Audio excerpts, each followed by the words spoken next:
brought to you in part by Scarica. Welcome to another session of Ramble Gaming. This is probably my 4th or 5th attempt in 5 minutes. I've decided to play a bit of a throwback. Portal. Not so old, mind you, as some of the other consoles that I have, you know, Nintendo 64, NES even. And, however, alarms and flashing hazard lights Blop. have been found to agitate. Shut up. Now use the aperture science on And stationary anyways, scaffold to so reach I decided to play the Portal mostly because I don't really have to think about it. I just got off work, so I'm really trying to squeeze this video in before I can get any type of interruption. And where am I? Oh, duh. Yeah, it's been a while since I've played this. So I wanted to play Portal 2, but I realized I didn't have all of the achievements from Portal 1. And being a bit of a completionist, that kind of bugged the crap out of me. So, with that said, I'm gonna run through this game as fast as possible and see what I can do. As you can see, you guys came in at stage 7, or chamber 7, whatever you want to call it. And I'm just kind of going through this and the lovely loading screens. Remember when games used to load? And remember before that when games used to not have to load? I do. Any contact with the chamber floor will result in an there is unsatisfactory a mark on particular your official kid testing record, followed who by is in my he's on my friends list on my PS4. PSN ID is Nightcross, NIGHTCROSS, one word, because I hate numbers. Anyways, this kid, I swear to the Lord, Mary, and Jesus Joseph. Crap, I forgot what I was supposed to do there. Anyways, this kid has, the kid is 11. 2, he has kind of heard the name Michael Jackson like 2 or 3 times in his life.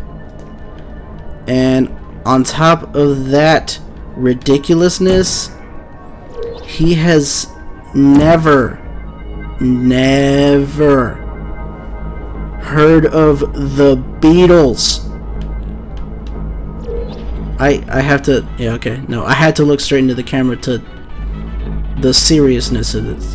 Never the Beatles. Never.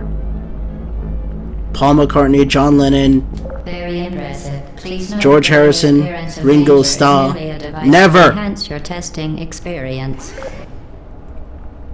My jaw dropped. I'm like, wow, because his parents are probably a few years older than me. Maybe. Loading. But seriously, if you can think back, The Enrichment Center just regrets to inform anyone you that who's a this parent, test anyone, is impossible. please Make no attempt do to your solve child a favor by giving them the musical knowledge that is, I mean, how can you not show them the Beatles? That's, I'm trying to think of a crime here, but the only thing that comes to mind is like capital punishment. Seriously, The Enrichment Center apologizes it is, for this clearly broken test chamber. it is, seriously. Treason. High treason. Death by gunfire while being injected Once again, in an electrocution the chair. Enrichment Center offers its most sincere I feel like that apologies on would the suffice. occasion of this Anyways, yeah, back to this kid. I mean, he's a cool kid, and he's, you know, young as hell, obviously. I think he's 12, maybe. That means he was born after the Y2K scare. Who actually remembers the Y2K scare, honestly? Remember when people were buying bunkers and fortifying their basements so that way their family can survive the apocalypse when all the missiles were launched from the White House because the computers were not Y2K compliant. I'm going to go ahead and explain Y2K compliance to some of you people who don't know. I'm mostly referring to a younger audience who was born, I want to say, after 1990, let's say after 95. Roughly, yeah. That's sufficient. Like, you're 5, you don't know what Y2K compliance is. So, right now, you'd be 20. Yeah. No. My math is way off. Wait, no, it's not. If you were born in 95, you'd be 20 years old this year. Okay. Yeah. So, Y2K compliance, you kiddies.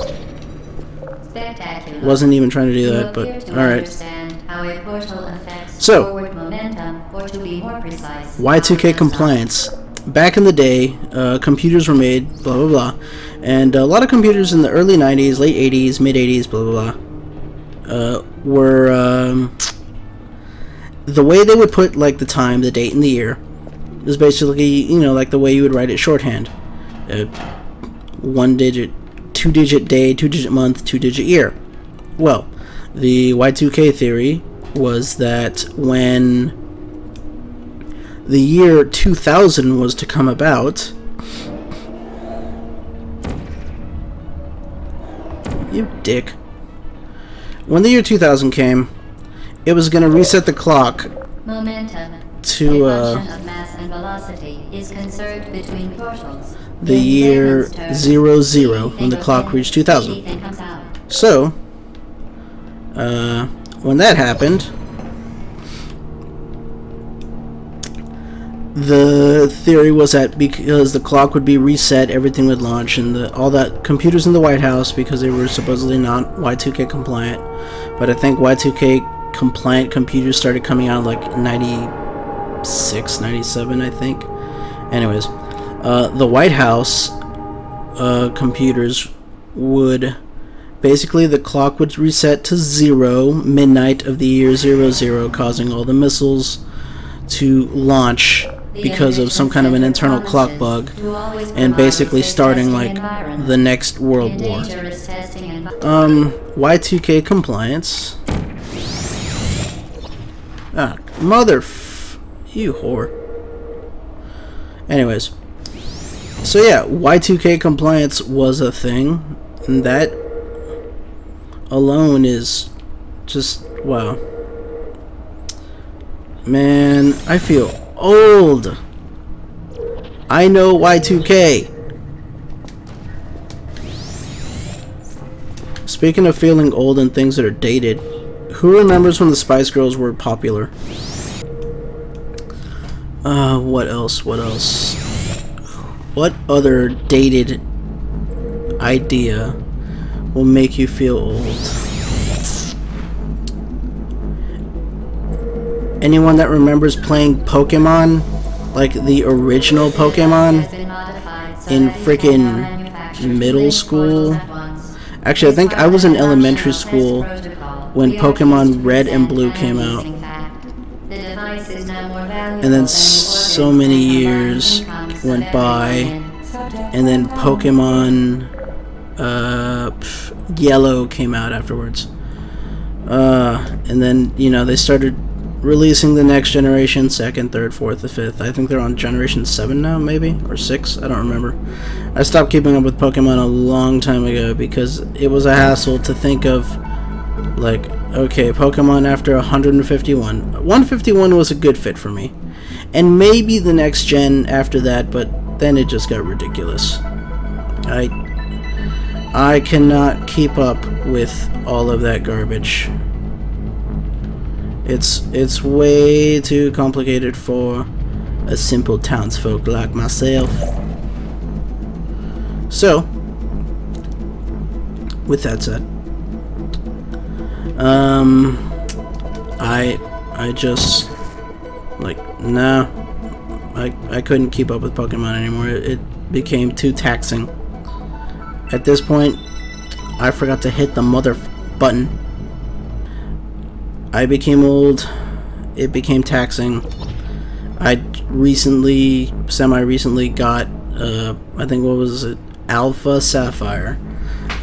which I guess is just a rehashed Sapphire. And that was pretty cool. The one before was like X and Y, and I think that's like the latest generation of Pokemon, like actual new Pokemon and such. I don't know. You guys can correct me. I'm not sure. A goal of mine is to play with certain, I don't know if they're all YouTubers or not, but just people that people whose videos that I watch, and they seem like they'd be really fun to play with. Of course, there's like the super famous people like Markiplier, PewDiePie, Jacksepticeye. Out of the three, I want to say that Jacksepticeye is my favorite. He's just got this energy. He's like just so like raw and full force hitting life, just like doesn't let anything slow him down, and I commend that on him. Another one of my personal favorites is Dexter Manning, this guy from, I want to say he lives in London now, I'm not entirely sure. He did live in the States for a while, but then he moved back. I don't know, but he's a fun guy. He's a great guy. You guys should check him out. He does a lot of not necessarily Let's Plays, but what he calls Dex Play, because yeah, you know, Dexter Manning, he's clever, and he has the right to use that wordage. But he does, like, he plays a lot of Splatoon. There you go. And that game is fun, at least from what I've seen him play, and he's pretty good at it. He also plays Smash, for those of you that are interested in Smash Brothers. He does play that as well, and I think it would be really fun to play with him. He seems like a really cool guy. Another guy that I enjoyed watching was Lyle Burris, and anyone who knows these two particular names, Lyle Burris and Dexter Manning, they were, I don't know if they were the creators of, but they definitely voiced in Sanity Not Included, a web series that I used to love watching. It was just great. Especially, like, Lyle was always my favorite because he was just this gigantic asshole who would, like, never give a shit about anyone or anything. He's like, fuck it, I'm gonna jizz on this just because I want to. Not necessarily that that's what happened, but still, that's like the attitude he had, like, okay, I'm gonna do this because fuck all. Alright. With that said, I'm gonna go ahead and end it here. It's starting to get a bit lengthy, but I will go ahead and catch you guys in the next video, and I'm gonna do this a lot more frequently because I want to. With that said, Ramble Rick signing out. Peace.